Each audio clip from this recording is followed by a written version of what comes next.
Yes, today's announcements, today's publications are a sea change for further education. We are giving colleges an unprecedented level of discretion. We're cutting bureaucracy. We're putting learners, employers in the driving seat by giving them both the funding and the decision-making power to shape the offer that colleges and other training providers provide. So it is a serious rethink about the funding and management of skills. It's designed for the long term. It's a strategy. And unlike some of the initiatives that emanated from the previous government, we won't be changing our mind about the fundamentals. We've set down today a direction of travel. We look forward to working with the providers, working with the sector to make the policies today benefit learners, build prosperity, build a better Britain. Let me give you the 5 elements which inform the documents that we've published. First is to build a system that's less micromanaged, less centrally controlled, less bureaucratic, a more streamlined system, and as such one that's more responsive, more dynamic. Secondly, to give learners much more authority and power in the system. Learning accounts will allow learners to exercise choice about what they're trained in and where they're trained.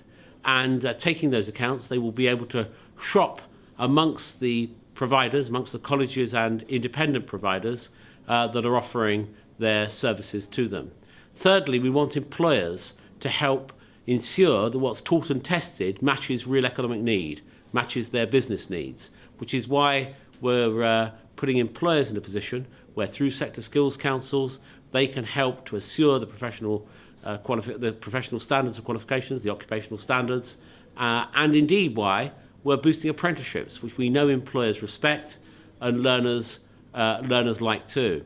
Apprenticeships will be the pivot of our policy.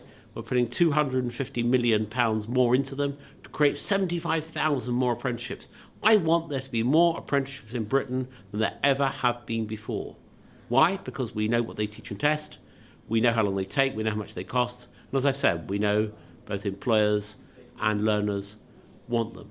Next, I want to give an absolute assurance that we understand the value of learning beyond its economic utility. Of course it matters that we develop skills to build prosperity, but it matters too that we build skills to add to civic life, that we believe in education for democratic citizenship, that we see the relationship between practical learning and the big society. And that's why we've protected the budget for adult and community learning, 210 million protected from now on, and it will remain protected on my watch. We're going to reform that budget to make sure that it targets the most disadvantaged learners, the hardest to reach communities.